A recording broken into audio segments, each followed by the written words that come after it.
우리들 병원에 가면 금병원이든지 저병원이든지 항상 병원에 가서 진찰을 하고 나가든지 치료를 하고 나오시면은 꼭 하는 말이 있는데 처방전을 받아가세요 하는 말을 듣게 됩니다. 처방전을 받아가라는 말은 유메데아스테에서 진단을 했으니 처방을 하십시오 하는 말이겠죠. 의사가 진단해보니 이런 처방이 필요합니다 하는 말씀이죠. 우리들이 성경을 읽는데 성경에는 크게 두 가지의 단어로 우리가 생각해 볼 수가 있습니다. 첫째는 성경을 통해서 진단이 있고 성경을 통해서 처방이 이루어질 수가 있습니다. 구약의 성지서를 살펴보면 이스라엘 백성들이 왜 하나님의 심판을 받게 되는가? 그래서 진단이 나오겠죠? 어떻게 해서 하나님의 심판에서 회복이 될 수 있는가? 오늘 다 처방에 대해서 우리들에게 말씀해 주는 거죠. 오늘 느헤미야서 1장을 진단과 처방이라는 말씀을 가지고 함께 은혜를 받고자 합니다. 기가 좀 죽지 않습니까? 김혜봉 권사님의 대표 기도를 통해서 아이고 나 기주고 우리 교회 앞으로 권사님 되신 분들은 기본이 저 정도는 기도를 하셔야 되는데 기죽지 않습니까? 기도 많이 하세요. 권사님은 기도를 참 많이 하시는 것 같습니다. 기도하시는 내용을 들으시면 이분이 기도를 하시느냐 안 하시느냐 100%는 모르지만 어느 정도는 감이 없나요? 고기를 잡으면 예감이 올 때가 있습니다. 내신이 딱 뭐 갑자기 고기가 팍 묻는 것도 있지만 그만 고기가 물 때는 내신을 탁 보내는 거야. 그러면은 긴장을 탁 하는 거야.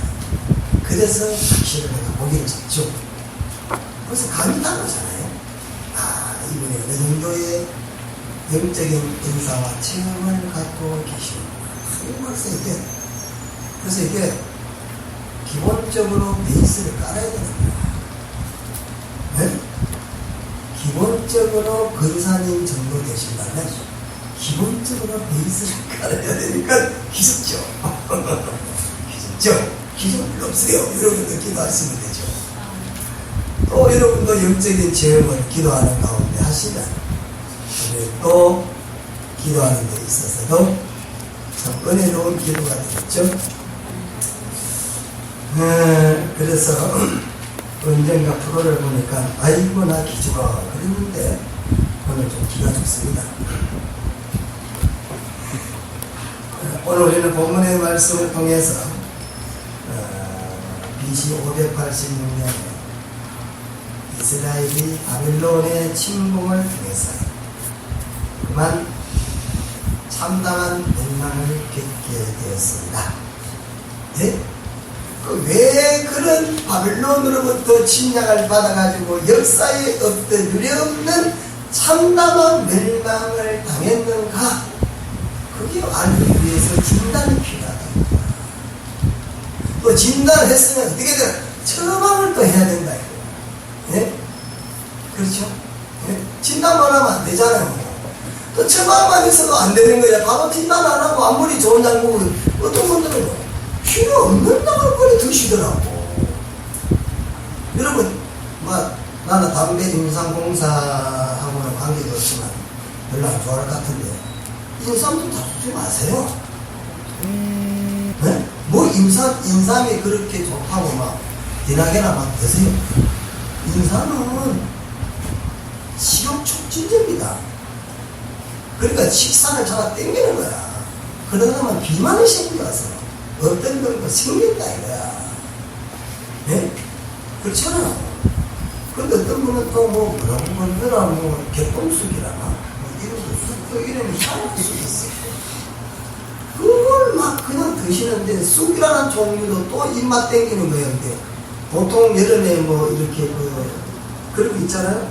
여름에 열사병 걸리고 뭐 일사병 걸려가지고 체력이 저하됐을 때 체력을 회복할 때는 인삼이나 이런 쑥 같은 게 좋지만 보통 사람한테는 특히 우리 같은 오늘날 칼로리를 1800칼로리, 1300에서 1800칼로리 여러분들이 병원에 입원해 계시면 주는 음식 그게 기본적으로 우리가 먹어야 될 칼로리예요. 근데 우리는 보통 막 그냥 닭다리, 햄버거, 소세지, 삼겹살 그 얼마나 고칼로리를 있어요. 무슨 인삼이 필요하고 무슨 영양제가 필요합니까? 저는 한 번도 영양제나 이런 거 안 먹는데도 지금 자꾸 살이 찔라 그래서 그거 죽인다고 노가다는 거예요. 살 찌는 게 참 안 좋아요. 그 진단도 처방도 참 중요하죠. 지가 뭐 안다고 주제가 목사 주제가 뭘 안다고 나한테 그러시죠. 제가 건강관리사 전문 학사 자격증이 있는 사람이에요. 알고시 안 돼요.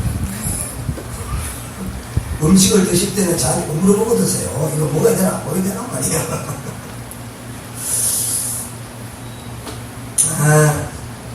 왜 그렇게 멸망을 받았을까? 예? 오늘 우리는 이런 어떤 상황을 돌아보면서 진단을 바로 해야 또 처방을 할 수 있고 처방을 해야 회복할 수가 있다는 것이죠.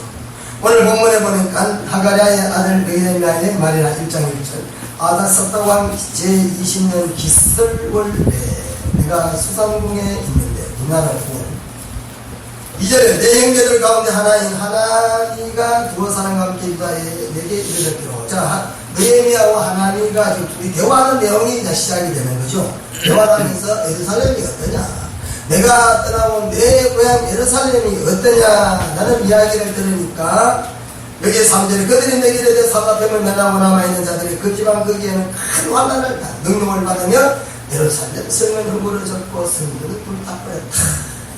황폐한 대표가 된 이스라엘을 지금 그 모습의 이야기를 느헤미야가 들었다는 사실.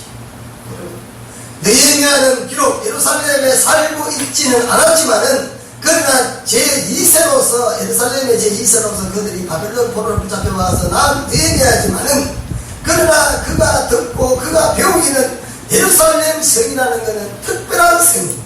그 특별한 성이 이렇게 허물어졌다는 이야기를 충격적인 소식으로 듣지 않을 수가 없었다는 사실입니다. 거기에서 예배를 드리고 제사를 드리고 그래서 모든 이스라엘 사람들은 예루살렘 성전을 중심으로 살아갔는데 그곳이 황폐하게 되었다. 마치 광야에서 이스라엘 사람들이 법궤를 중심으로 4지파, 12지파가 힘진하는 것과 같이 성경 중심으로 살았던 그들이 성경 허물어졌다는 소식을 듣고 이 느헤미야는 충격적으로 충격을 받을 수밖에 없었다는 것입니다. 왜 이렇게 하나님께서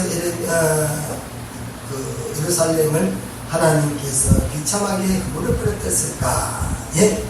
오늘 본문의 말씀을 통해서 진단은 매우 중요하다는 사실입니다. 1장 6절에 이제 종이 주의 종들인 이스라엘 자손을 위하여 주야로 기도하며 그 7절에 주를 향하여 그게 악을 행했다. 그래서 하나님께서 이스라엘을 심판했다는 거죠.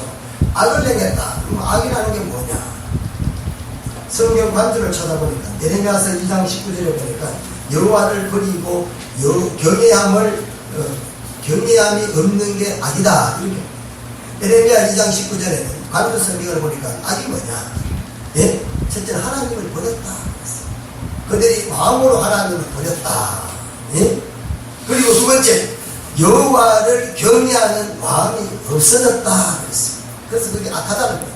그래서 하나님 앞에 이들이 버림을 받았다라는 말씀이죠. 성경은 하나님과의 관계에서 중요한 것을 가르쳐주는 황금률이라고 말할 수가 있습니다. 그것은 우리가 하나님과 함께하면 하나님께서 우리와 함께 하시고 우리가 하나님을 버리면 또한 하나님도 우리를 버리신다는 사실입니다. 야 15장 2절에 보니까 그가 나가서 아사를 맞아 이르되 아사와 및 유다와 베냐민 무리들아 내 말을 들으라. 너희가 여호와와 함께하면 여호와께서 너희와 함께 하실지라 너희가 만일 그를 찾으면 그가 너희와 만나게 되시려니와 너희가 만일 그를 버리면 그도 너희를 버리시리라. 그랬어. 예? 우리 하나님과 함께하면 하나님도 우리와 함께하지만 우리가 하나님과 함께하지 않으면 하나님도 우리와 함께하지 않는다라는 사실. 악이 뭐냐?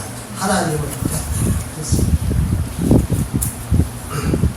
성경의 버림이라는 단어는 깊은 의미를 갖고 있다라고 합니다. 아자보라고 하는데, 버림을 아자보라고 하는데, 그것은 첫째는 마음이 떠났다. 예? 행동은 예수를 믿어. 그때는 마음은 딴 데가 있어. 예? 제사는 드려. 마음은 딴 데가 있어. 이게 뭐냐? 버렸다는 거야. 우리는 물건을 버렸는데 그런 말이 아니에요. 예? 그들이 예루살렘 중심으로 살죠. 절기 때마다 제사를 지내죠. 그런데 왜 버렸다고 하느냐? 마음이 없다 이거죠. 마음이 없는 제사는 하나님을 버린 제사가 말이죠. 그래서 하나님께서 참다가 네? 그래서 바빌론의 포로로 잡아야겠다 그런 것입니다. 부부관계에서 남편이 마음을 떠나는 것과 같이, 그래서 다른 여자를 보는 것과 같이 성도가 하나님을 버렸다는 것을 마음이 떠났다고 할 때 아자브라는 단어를 씁니다. 잠언 4장 4절에 아버지가 내게 가르쳐 이르기를 내 말을 내 마음에 두라, 내 명령을 지켜라, 그리하면 살리라. 그랬어요. 마음에 두라 그랬죠. 예. 그런 의미에서 오늘 본문에서 하나님을 버림으로 말미암아 하나님은 이스라엘을 버렸기 때문에 바벨론으로부터 징계와 심판을 받게 되었다라는 사실입니다. 오늘은 어떻습니까? 우리는 그러면 하나님과 함께 하고 있는가? 과연 우리는 2400년 전 오늘 본문에 쓰여지는 느헤미야의 시대 때와 오늘의 우리의 시대에 살아가는 그리스도인과의 차이는 과연 있는가? 자, 그러면 오늘날 우리가 이 시대를 살아가고 있는 이 시대와 그 당시에 느헤미야가 살고 있던 그때의 상황과 과연 어떠한가라는 사실입니다. 여러분, 하나님과 만나는 예배 아닙니까? 예배를 드린다면 당연히 거기에는 변화가 있어야 되고 거기에는 놀라운 역사가 있어야 돼요. 사람을 만나고 표방해야 돼요. 그렇지 않습니까? 그런데도 불구하고 아무 일도 일어나지 않는다는 말은, 아무 일도 일어나지 않는 게 또 당연하다고 생각하는 것은 예배가 지금 무너지고 있다. 응? 우리 하나님 앞에 찬송을 하든지 하나님 앞에 기도를 하시든지 우리는 좀 더 열정적이고 사모하고 간절한 마음으로 하나님 앞에 예배를 드려야 되는데 우리는 너무 형식적으로 예배를 드리시고 예배를 통해서 전혀 변화나 전혀 새로운 일들이 일어나지 않고 있고 그런 것들이 어떻게 보면 당연하게 느껴지는 이것이 바로 유대인들이 하나님 앞에 심판을 받는 계기가 되었다. 여러분, 유대인들이 그 이스라엘 사람들이 예루살렘 성전에서 제사를 안 드려서 하나님 앞에 버림받은 게 아닙니다. 그 사람들은 제사를 떠나지 않습니다. 예루살렘 성전을 떠나지, 여러분, 이스라엘 문화에서 예루살렘 성전을 떠나서는 전혀 생각해 볼 수가 없습니다. 그럼에도 불구하고 왜 하나님께서 그들의 제사를 하나님 받지 아니하시는가? 그들의 마음이 떠나 있다는 것입니다. 그들이 하나님 앞에 제사를 드리지만은 또다시 그들의 마음이 우상을 섬기는 마음으로 마음이 떠나 있었기 때문에 하나님께서 그들의 제사를 받지 않으실 뿐 아니라 하나님은 그들을 이방의 계기되게 만들었다라는 사실. 그런 의미에서 오늘 우리가 예배를 드린다는 건 하나님을 만나는 것이고 예배를 드림으로 나오면 당연히 무슨 마음의 감동과 감화나 변화가 있어야 되는데 변화가 없이 당연하다는 것은 오늘 우리 마음속에 예배가 지금 무너지고 있다는 사실입니다. 여러분, 가정이 무너지지 않습니까? 유한한 가정이 늘어나고 있습니다. 부부의 불화가 있습니다. 자녀의 가출이 있습니다. 그런데 놀라운 사실, 이것이 믿는 가정이든 믿지 않는 가정이든 똑같이 일어나고 있다. 그건 뭡니까? 예? 똑같이 무너지고 있다. 이건 참 잘못된 거죠. 믿는 사람 가정은 달라야 될 거 아닙니까? 기도회가 무너지기 때문에 숫자가 자꾸 줄어듭니다. 예배도 사람이 자꾸 모이지 않습니다. 그리고 학생들이 교회 출석이 점점 줄어들고 있습니다. 하나님의 자녀, 하나님의 택한 백성들의 정체성을 잃어버리고 그리고 열등감과 패배의식과 이기주의로 살고 있습니다.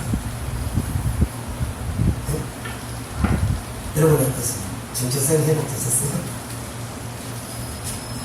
혹시 열등의식 갖고 있지 않습니까? 네? 그렇잖아요? 뭐 있으면 감사하고 옷으로 감사하고.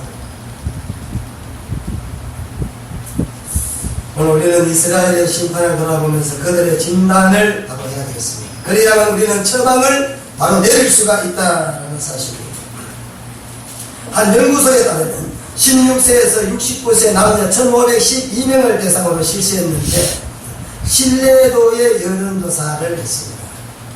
5점 만점에서 어떤 사람, 국민들의 신뢰도, 어떤 사람, 어떤 계통에 있는 사람들을 믿을만 할 수 있는 5점 만점으로 신뢰도를 조사했는데, 의료계와 시민사회, 그런 사람들이 3.22를 받아서 1이라고 하고, 그리고, 우리 종교계, 그러니까 기독교, 불교, 그리고 천주교 있잖아요.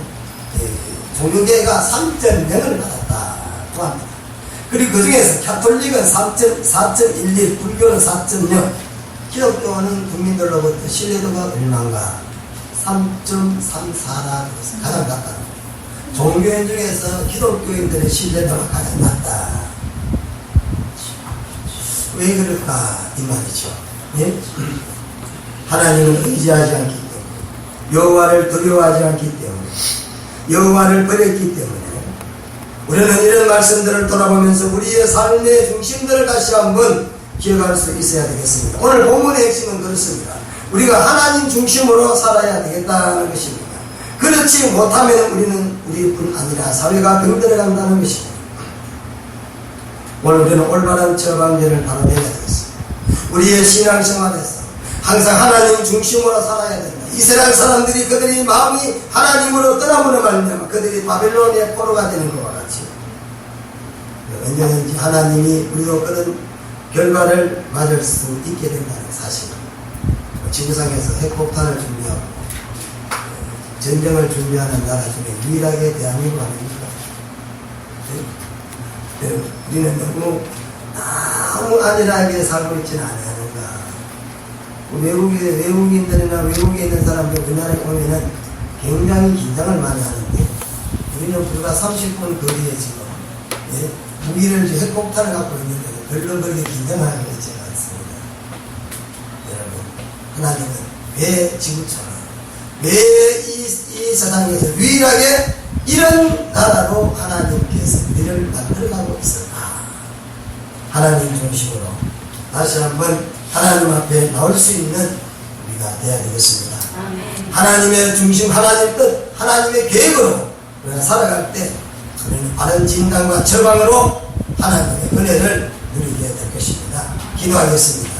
거룩하신 우리 하나님 아버지, 오늘 이스라엘이 하나님의 선민이, 하나님의 택한 백성들이 전혀 생각할 수가 없는 이방인들의 객이 되어서 그들이 나라를 잃어버리고 유리방황하는 신세가 되었습니다.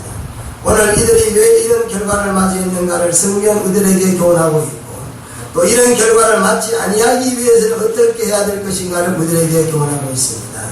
다시 한번 오늘 본문 말씀을 교훈 삼아서 우리의 모습과 우리의 삶을 다시 한번 돌아보는 계기가 되게 하시고 하나님 앞에 바로 서서 하나님 중심으로 살아가는 성도들이 되게 해 주시옵소서. 예수님의 이름으로 기도드리옵나이다. 아멘.